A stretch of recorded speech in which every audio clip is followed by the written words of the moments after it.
ძალიან საინტერესო არის ასტროლოგიაში, რომ ჩაუღმავდებით, ხო, იმ ხელა პასუხებს ხედავთ, იმდენად მნიშვნელოვან პასუხებს ხედავთ, ხოლმე პირად ურთიერთობაში, რატო შევდივართ ტოქსიკურ ველში, ესე რომ ვთქვათ.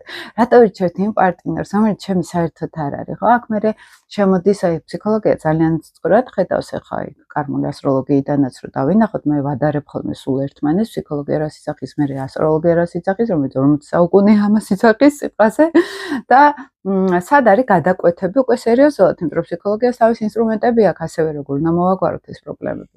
კარმულ ასტროლოგიას აქვს ისეთი დაფარული მინიშნებები, რომელიც აი იხსნება ჯაჭვი, ხო? აი წარმოიდგინეთ კარმა სადღაც აი ესე აბურდული და ასტროლოგიის დახმარებით აი ვშლით დაბურდულ ძაბს, ესე რომ ვთქვათ, რომელიც ნუ არ იშლებოდა ხო საერთოდ, ხო?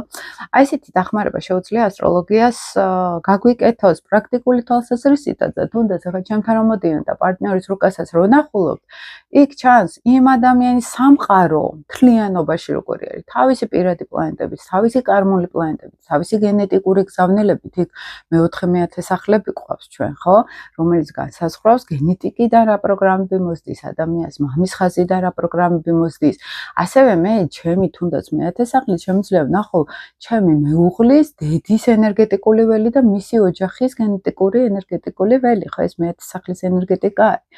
და იქ იმდენი რაღაც ჩანს, იკინძება მთლიანად ეს სისტემა, რომ ვიწყებ ურთიერთობას ჯერ რა ველში ვარ.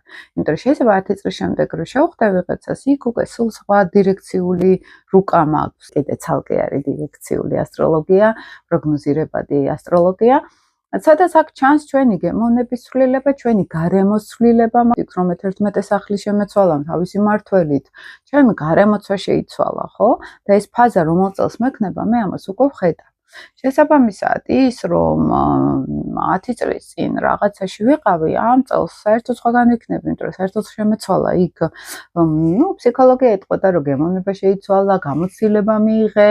კი, ესეც არის, მაგრამ ეს გამოცდილება და ეს ცვლილება ზუსტად აი დინამიკაში ჩანს ასტროლოგიაში, როგორ შეიძლება ეს განვითარდეს. არის ის მომენტებიც, როდესაც აი იყვნენ ერთად და ამოიწურა ეს ურთიერთობა, გავიდა ბევრი წელი და ამოიწურა. იმიტომ რომ აქ სადღაც გაიყო გზები, ეს ადამიანური ფსიქოლოგიური ენით.